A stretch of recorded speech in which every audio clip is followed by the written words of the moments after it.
ನಮಸ್ಕಾರ ಸ್ನೇಹಿತರೆ, ಒಂದು ಚಿಕ್ಕ ಸಂತಸದ ಸುದ್ದಿ. ನಮ್ಮ ಬೆಳ್ಳಿ ಬೆಳಕು ಕುಟುಂಬ ಈಗ 50 ಸಬ್ಸ್ಕ್ರೈಬರ್ಸ್ ತಲುಪಿದೆ. ನನ್ನ ವಿಡಿಯೋಗಳನ್ನು ನೋಡಿ ಸಬ್ಸ್ಕ್ರೈಬ್ ಮಾಡಿ ಪ್ರೋತ್ಸಾಹ ನೀಡಿದ ಪ್ರತಿಯೊಬ್ಬರಿಗೂ ಹೃದಯಪೂರ್ವಕ ಧನ್ಯವಾದಗಳು. ಇದು ಕೇವಲ ಆರಂಭ. ಇನ್ನೂ ಸಾಕಷ್ಟು ಕುತೂಹಲಕಾರಿ ವಿಷಯಗಳನ್ನು ನಿಮ್ಮೊಂದಿಗೆ ಹಂಚಿಕೊಳ್ಳುತ್ತೇನೆ. ಇನ್ನೂ ಸಬ್ಸ್ಕ್ರೈಬ್ ಮಾಡದಿದ್ದರೆ ಈಗಲೇ ಸಬ್ಸ್ಕ್ರೈಬ್ ಮಾಡಿ. ನಿಮಗೆ ಇಷ್ಟವಾದರೆ ನಿಮ್ಮ ಸ್ನೇಹಿತರಿಗೂ ಈ ಚಾನಲನ್ನು ಪರಿಚಯಿಸಿ. ಮುಂದಿನ ಗುರಿ 100 ಸಬ್ಸ್ಕ್ರೈಬರ್ಸ್. ಒಮ್ಮೆ ನಿಮ್ಮ ಮನೆಯ ಅಡುಗೆಯ ಮನೆಯಲ್ಲಿ ಒಂದು ಸಕ್ಕರೆ ಕಾಳು ಬಿದ್ದಿದ್ದರೆ ಸ್ವಲ್ಪ ಸಮಯದ ನಂತರ ಒಂದು ಇರುವೆ ಬರುತ್ತೆ, ಆಮೇಲೆ ಇನ್ನೊಂದು, ನಂತರ 10, 100, ಕೊನೆಗೆ ಒಂದು ಉದ್ದದ ಸಾಲು. ಆದರೆ ಮೊದಲ ಇರುವೆಗೆ ಸಕ್ಕರೆ ಸಿಕ್ಕಿದ್ದು ಉಳಿದ ಇರುವೆಗಳಿಗೆ ಹೇಗೆ ಗೊತ್ತಾಯಿತು? ಮೊದಲ ಇರುವೆ ಆಹಾರ ಸಿಕ್ಕ ತಕ್ಷಣ ಮನೆಗೆ ಹಿಂತಿರುಗಲು ಶುರು ಮಾಡುತ್ತದೆ. ಆದರೆ ಅದು ಸುಮ್ಮನೆ ನಡೆಯುವುದಿಲ್ಲ. ಅದರ ದೇಹದ ಹಿಂದೆ ಇರುವ ಚಿಕ್ಕ ಗ್ರಂಥಿಕೆಗಳಿಂದ ಒಂದು ವಿಶೇಷ ವಾಸನೆಯ ದಾರಿಯನ್ನು ನೆಲದ ಮೇಲೆ ಬಿಡುತ್ತಾ ಹೋಗುತ್ತೆ. ಸ್ವಲ್ಪ ಸಮಯದ ನಂತರ ಇನ್ನೊಂದು ಇರುವೆ ಅದೇ ದಾರಿಯಲ್ಲಿ ಬರುತ್ತದೆ. ಅದು ಕಣ್ಣುಗಳಿಂದ ದಾರಿ ಹುಡುಕುವುದಿಲ್ಲ, ತನ್ನ ಸ್ಪರ್ಶಗಳು ಅಂದರೆ ಆಂಟನಾಗಳನ್ನು ಬಳಸಿ ಆ ವಾಸನೆಯನ್ನು ಓದುತ್ತದೆ. ಅದು ಆ ವಾಸನೆಯನ್ನು ಹಿಂಬಾಲಿಸಿ ನೇರವಾಗಿ ಆಹಾರದ ಬಲೆಗೆ ತಲುಪುತ್ತದೆ. ನಂತರ ಅದು ಮತ್ತೆ ಹೊಸ ವಾಸನೆ ದಾರಿಯನ್ನು ಬಿಡುತ್ತಾ ಹೋಗುತ್ತೆ. ಹೀಗೆ ಒಂದು ಇರುವೆ 2 ಆಗುತ್ತೆ, 2 10 ಆಗುತ್ತೆ, 10 100 ಆಗ್ತವೆ. ಸ್ವಲ್ಪ ಸಮಯದಲ್ಲಿ ನೀವು ಉದ್ದದ ಇರುವೆಗಳ ಸಾಲನ್ನು ನೋಡುತ್ತೀರಾ. ಒಂದು ಆಶ್ಚರ್ಯದ ವಿಷಯ, ಆಹಾರ ಮುಗಿದ ನಂತರ ಆ ವಾಸನೆಯು ನಿಧಾನವಾಗಿ ಮಾಯವಾಗುತ್ತೆ. ಆಗ ಇರುವೆಗಳ ಸಾಲು ತಾನಾಗಿಯೇ ಕಣ್ಮರೆ ಆಗುತ್ತೆ. ಇರುವೆಗಳ ತಲೆಯ ಮೇಲಿರುವ ಉದ್ದವಾದ 2 ಸ್ಪರ್ಶಕಗಳನ್ನು ಆಂಟೆನಾ ಎಂದು ಕರೆಯುತ್ತಾರೆ. ಇವು ಅವುಗಳ ಮೂಗು, ಬೆರಳು, ಸಂವಹನ ಸಾಧನ ಎಲ್ಲವೂ ಆಗಿವೆ. 2 ಇರುವೆಗಳು ಸ್ಪರ್ಶಕಗಳನ್ನು ಒಂದಕ್ಕೊಂದು ಮುಟ್ಟಿಸಿದಾಗ ಅವು ಒಂದು ರಹಸ್ಯ ಮಾಹಿತಿಯನ್ನು ಹಂಚಿಕೊಳ್ಳುತ್ತವೆ. ಉದಾಹರಣೆಗೆ, ಆಹಾರ ಸಿಕ್ಕಿದೆ, ಗೂಡು ಈ ದಿಕ್ಕಿನಲ್ಲಿದೆ, ಮುಂದೆ ಅಪಾಯ ಇದೆ, ರಾಣಿಯ ಸ್ಥಿತಿ ಚೆನ್ನಾಗಿದೆ. ಕೆಲವೊಮ್ಮೆ ಒಂದು ಇರುವೆ ತನ್ನ ಬಾಯಲ್ಲಿರುವ ಆಹಾರದ ಚಿಕ್ಕ ಭಾಗವನ್ನು ಇನ್ನೊಂದು ಇರುವೆಗೆ ಕೊಡುತ್ತದೆ. ಆಹಾರ ಹಂಚಿಕೊಳ್ಳುವುದಷ್ಟೇ ಅಲ್ಲ, ಒಂದು ರೀತಿಯ ಮಾಹಿತಿ ಹಂಚಿಕೊಳ್ಳುವ ವಿಧಾನವೂ ಹೌದು. ಒಂದು ಇರುವೆ ತನ್ನ ಕಾಲೋನಿಯ ಸಾವಿರಾರು ಇರುವೆಗಳ ವಿಶೇಷ ವಾಸನೆಯನ್ನು ಗುರುತಿಸಬಲ್ಲದು. ಅಪರಿಚಿತ ಇರುವೆ ಬಂದರೆ ತಕ್ಷಣ ಅದನ್ನು ಹೊರಗಿನವಳು ಎಂದು ಗುರುತಿಸುತ್ತದೆ. ಅಂದರೆ ಪ್ರತಿಯೊಂದು ಕಾಲೋನಿಗೂ ತನ್ನದೇ ಆದ ಗುರುತು ಇರುತ್ತದೆ. ಒಮ್ಮೆ ಒಂದು ಇರುವೆಯನ್ನು ಗಮನಿಸಿ. ಅದರ ದೇಹ ಅಕ್ಕಿಯ ಕಾಳಿಗಿಂತಲೂ ಚಿಕ್ಕದ್ದು, ಆದರೆ ಅದು ತನ್ನ ತೂಕಕ್ಕಿಂತ 20, 30, ಕೆಲವೊಮ್ಮೆ 50 ಪಟ್ಟು ಹೆಚ್ಚು ಭಾರವನ್ನು ಸುಲಭವಾಗಿ ಎತ್ತುತ್ತದೆ. ಪ್ರಕೃತಿಯಲ್ಲಿ ಒಂದು ನಿಯಮ ಇದೆ. ದೇಹ ಚಿಕ್ಕದಾಗಿದ್ದಂತೆ ಸ್ನಾಯುಗಳ ಶಕ್ತಿ ದೇಹದ ತೂಕಕ್ಕಿಂತ ಹೆಚ್ಚು ಪರಿಣಾಮಕಾರಿಯಾಗಿರುತ್ತದೆ. ಇರುವೆಯ ದೇಹ ತುಂಬ ಚಿಕ್ಕದ್ದು, ಆದ್ದರಿಂದ ಅದರ ಸ್ನಾಯುಗಳು ಅದರ ತೂಕಕ್ಕೆ ಹೋಲಿಸಿದರೆ ಬಹಳ ದೊಡ್ಡ ಶಕ್ತಿಯನ್ನು ಉತ್ಪಾದಿಸಬಲ್ಲವು. ಇನ್ನೊಂದು ರಹಸ್ಯ, ಇರುವೆಯ ಹೊರಭಾಗ ಮನುಷ್ಯರಂತೆ ಮೃದುವಾದ ಚರ್ಮವಲ್ಲ. ಅದಕ್ಕೆ ಎಕ್ಸೋಸ್ಕೆಲಿಟನ್ ಎಂಬ ಗಟ್ಟಿಯಾದ ಹೊರಕವಚ ಇದೆ. ಅದು ಒಂದು ಸ್ವಾಭಾವಿಕ ಕವಚದಂತೆ ದೇಹಕ್ಕೆ ಬಲ ನೀಡುತ್ತದೆ. ಆದ್ದರಿಂದ ಭಾರ ಎತ್ತುವಾಗ ಅದರ ದೇಹ ಸುಲಭವಾಗಿ ಕುಸಿಯುವುದಿಲ್ಲ. ವಿಜ್ಞಾನಿಗಳು ಒಂದು ಇರುವೆಯನ್ನು ಮನುಷ್ಯನ ಗಾತ್ರಕ್ಕೆ ದೊಡ್ಡದಾಗಿಸಿದರೆ ಅದು ಅದೇ ರೀತಿಯಲ್ಲಿ 50 ಪಟ್ಟು ಭಾರ ಎತ್ತಲು ಸಾಧ್ಯವಿಲ್ಲ. ಯಾಕೆಂದರೆ ದೇಹ ದೊಡ್ಡದಾದಂತೆ ತೂಕ ತುಂಬ ವೇಗವಾಗಿ ಹೆಚ್ಚಾಗುತ್ತದೆ. ಆದ್ದರಿಂದ ಆ ಶಕ್ತಿ ಅದರ ಚಿಕ್ಕ ಗಾತ್ರದಿಂದಲೇ ಬರುತ್ತದೆ.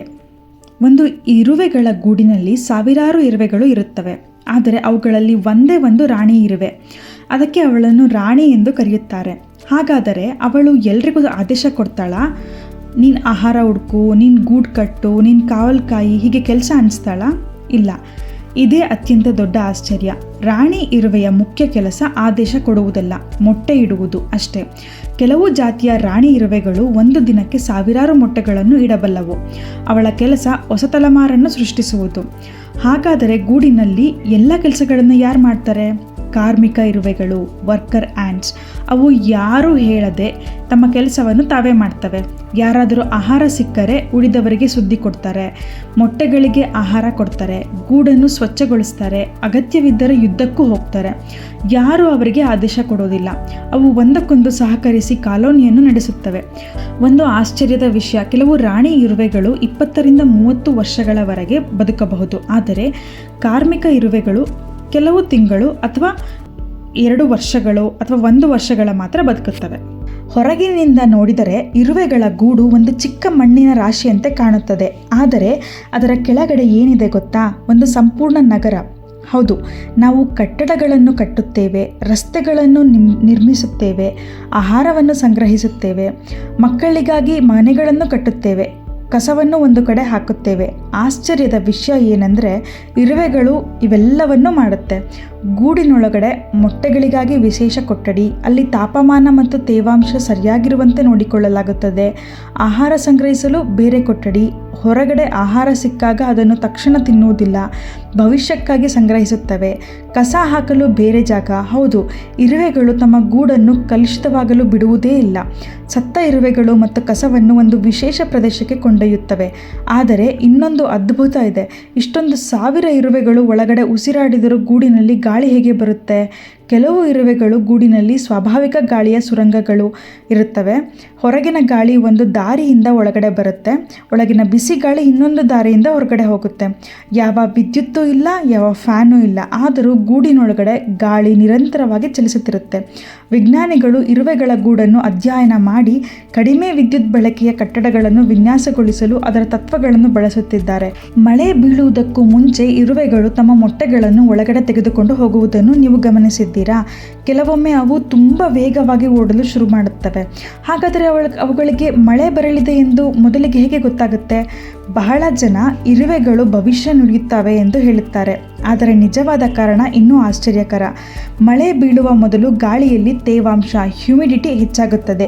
ಇರುವೆಗಳ ದೇಹ ತುಂಬ ಸೂಕ್ಷ್ಮ. ಅವು ಗಾಳಿಯಲ್ಲಿರುವ ಈ ಸಣ್ಣ ಬದಲಾವಣೆಯನ್ನು ಕೂಡ ಅನುಭವಿಸಬಲ್ಲವು. ಇನ್ನೊಂದು ವಿಷಯ, ಮಳೆ ಬರುವ ಮೊದಲು ವಾಯು ಒತ್ತಡ ಅಂದರೆ ಏರ್ ಪ್ರೆಷರ್ ಕೂಡ ಬದಲಾಗುತ್ತದೆ. ನಮಗೆ ಅದು ಗೊತ್ತಾಗುವುದಿಲ್ಲ, ಆದರೆ ಇರುವೆಗಳ ಸೂಕ್ಷ್ಮ ಇಂದ್ರಿಯಗಳು ಆ ಬದಲಾವಣೆಯನ್ನು ಗುರುತಿಸುತ್ತವೆ. ಅದಕ್ಕಾಗಿ ಅವು ಮಳೆ ಬರುತ್ತಿದೆ ಎಂದು ಅಂದಾಜು ಮಾಡಿ ತಮ್ಮ ಮೊಟ್ಟೆಗಳನ್ನು ಸುರಕ್ಷಿತ ಜಾಗಕ್ಕೆ ಕೊಂಡೊಯ್ಯುತ್ತವೆ. ಅಂದರೆ ಅವು ಭವಿಷ್ಯವನ್ನು ನುಡಿಯುವುದಿಲ್ಲ, ಪ್ರಕೃತಿಯ ಸಣ್ಣ ಸೂಚನೆಗಳನ್ನು ಗಮನಿಸುತ್ತದೆ.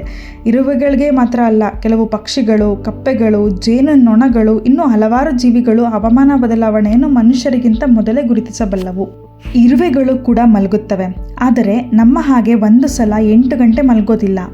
ಇರುವೆಗಳು ತುಂಬ ಚಿಕ್ಕ ನಿದ್ರೆ ಅಂದರೆ ಪವರ್ ನ್ಯಾಪ್ಸ್ ತಗೊತವೆ. ಕೆಲವೇ ಕ್ಷಣಗಳು ಅಥವಾ 1 ನಿಮಿಷ ವಿಶ್ರಾಂತಿ ನಂತರ ಮತ್ತೆ ಕೆಲಸ. ಒಂದು ದಿನದಲ್ಲಿ ಇಂತಹ 100 ಸಣ್ಣ ವಿಶ್ರಾಂತಿಗಳನ್ನು ತೆಗೆದುಕೊಳ್ಳುತ್ತವೆ. ಆದರೆ ಇನ್ನೊಂದು ಆಶ್ಚರ್ಯದ ವಿಷಯ, ರಾಣಿ ಇರುವೆ ಕಾರ್ಮಿಕ ಇರುವೆಗಳಿಗಿಂತ ಹೆಚ್ಚು ವಿಶ್ರಾಂತಿ ಪಡೆಯುತ್ತದೆ. ಏಕೆಂದರೆ ಅವಳ ಮುಖ್ಯ ಕೆಲಸ ಮೊಟ್ಟೆ ಇಡುವುದು, ಅದಕ್ಕಾಗಿ ಹೆಚ್ಚು ಶಕ್ತಿ ಬೇಕಾಗುತ್ತದೆ. ಅಂದರೆ ಇರುವೆಗಳ ಸಮಾಜದಲ್ಲೂ ಪ್ರತಿಯೊಬ್ಬರ ಕೆಲಸಕ್ಕೆ ತಕ್ಕಂತೆ ವಿಶ್ರಾಂತಿಯೂ ಬೇರೆ. ವಿಜ್ಞಾನಿಗಳು ಕೆಲವು ಇರುವೆಗಳನ್ನು ಗಮನಿಸಿದಾಗ ಅವು ಒಂದು ದಿನದಲ್ಲಿ ಸುಮಾರು 200ರಿಂದ 250 ಬಾರಿ ಚಿಕ್ಕ ವಿಶ್ರಾಂತಿಯನ್ನು ತೆಗೆದುಕೊಳ್ಳುವುದನ್ನು ಕಂಡುಹಿಡಿದಿದ್ದಾರೆ. ಅವುಗಳ ಒಟ್ಟು ವಿಶ್ರಾಂತಿಯ ಸಮಯ ಸುಮಾರು 4ರಿಂದ 5 ಗಂಟೆಗಳಿಷ್ಟಿರಬಹುದು. ಆದರೆ ಅದು ಒಂದೇ ಸಲ ಅಲ್ಲ, ಸಣ್ಣ ಅವಧಿಗಳಲ್ಲಿ. ಒಮ್ಮೆ ಕಲ್ಪನೆ ಮಾಡಿ, ನಾಳೆ ಬೆಳಗ್ಗೆ ಭೂಮಿಯ ಮೇಲಿರುವ ಎಲ್ಲ ಇರುವೆಗಳು ಹಠಾತ್ತನೆ ಮಾಯವಾದರೆ ಏನಾಗುತ್ತೆ? ಬಹಳ ಜನ ಏನೂ ಆಗಲ್ಲ ಅಂತ ಹೇಳ್ಬೋದು, ಯಾಕೆಂದರೆ ಇರುವೆಗಳು ತುಂಬ ಚಿಕ್ಕ ಜೀವಿಗಳು. ಆದರೆ ನಿಜ ಹೇಳಬೇಕಂದ್ರೆ ಭೂಮಿಯೇ ನಿಧಾನವಾಗಿ ಬದಲಾಗಲು ಶುರುವಾಗುತ್ತೆ. ಮೊದಲನೆಯದಾಗಿ ಮಣ್ಣು ದುರ್ಬಲವಾಗುತ್ತದೆ. ಇರುವೆಗಳು ನೆಲದೊಳಗಡೆ ಸಾವಿರಾರು ಸುರಂಗಗಳನ್ನು ನಿರ್ಮಿಸುತ್ತವೆ. ಆ ಸುರಂಗಗಳಿಂದ ಗಾಳಿ ಮತ್ತು ನೀರು ಮಣ್ಣಿನೊಳಗಡೆ ಸುಲಭವಾಗಿ ಸೇರುತ್ತವೆ. ಇದರಿಂದ ಗಿಡಗಳು ಚೆನ್ನಾಗಿ ಬೆಳೆಯುತ್ತವೆ. ಎರಡನೆಯದಾಗಿ ಅನೇಕ ಸಸ್ಯಗಳು ಬೀಜಗಳನ್ನು ದೂರಕ್ಕೆ ಹರಡಲು ಇರುವೆಗಳನ್ನೇ ನಂಬಿಕೊಂಡಿರುತ್ತವೆ. ಇರುವೆಗಳು ಇಲ್ಲದಿದ್ದರೆ ಕೆಲವು ಸಸ್ಯಗಳ ಸರಿಯಾಗಿ ಹರಡದೇ ಇರಬಹುದು. ಮೂರನೆಯದಾಗಿ ಹಕ್ಕಿಗಳು, ಹಲ್ಲಿಗಳು, ಕಪ್ಪೆಗಳು ಮತ್ತು ಇನ್ನು ಅನೇಕ ಜೀವಿಗಳಿಗೆ ಇರುವೆಗಳೇ ಆಹಾರ. ಆ ಇರುವೆಗಳು ಇಲ್ಲದಿದ್ದರೆ ಆ ಆಹಾರ ಸರಪಳಿಯೂ ಬದಲಾಗುತ್ತದೆ. ನಾಲ್ಕನೆಯದಾಗಿ ಸತ್ತಿರುವ ಚಿಕ್ಕ ಜೀವಿಗಳನ್ನು ಇರುವೆಗಳೇ ಸ್ವಚ್ಛಗೊಳಿಸುತ್ತವೆ. ಅವು ಪ್ರಕೃತಿಯ ಸ್ವಚ್ಛತಾ ಕಾರ್ಮಿಕರು. ವಿಜ್ಞಾನಿಗಳ ಅಂದಾಜಿನ ಪ್ರಕಾರ ಭೂಮಿಯ ಮೇಲೆ ಸುಮಾರು 20 ಕ್ವಾಡ್ರಿಲಿಯನ್ ಇರುವೆಗಳು ಇವೆ. ಅಂದರೆ ಒಬ್ಬ ಮನುಷ್ಯನಿಗೆ ಸುಮಾರು 2.5 ಮಿಲಿಯನ್ ಇರುವೆಗಳು. ಇಷ್ಟು ಚಿಕ್ಕ ಜೀವಿಗಳು ಒಟ್ಟಾಗಿ ಭೂಮಿಯ ಪರಿಸರವನ್ನು ಸಮತೋಲನದಲ್ಲಿಡುತ್ತವೆ. ಒಂದು ಇರುವೆ ಭೂಮಿಯನ್ನು ಬದಲಾಯಿಸಲು ಸಾಕಾಗುವುದಿಲ್ಲ, ಆದರೆ ಕೋಟ್ಯಾಂತರ ಇರುವೆಗಳು ಒಟ್ಟಾಗಿ ಭೂಮಿಯ ಸಮತೋಲನವನ್ನು ಕಾಪಾಡುತ್ತಿವೆ. ಪ್ರಕೃತಿಯ ದೊಡ್ಡ ಅದ್ಭುತಗಳು ಯಾವಾಗಲೂ ದೊಡ್ಡ ಜೀವಿಗಳಿಂದ ಮಾತ್ರ ಆಗುವುದಿಲ್ಲ, ಕೆಲವೊಮ್ಮೆ ಅತ್ಯಂತ ಚಿಕ್ಕ ಜೀವಿಗಳಿಂದಲೂ ಆಗುತ್ತವೆ. ಕುತೂಹಲ ಇರಲಿ, ಕಲಿಕೆ ಮುಂದುವರಿಯಲಿ. ಧನ್ಯವಾದಗಳು. ನಮಸ್ಕಾರ.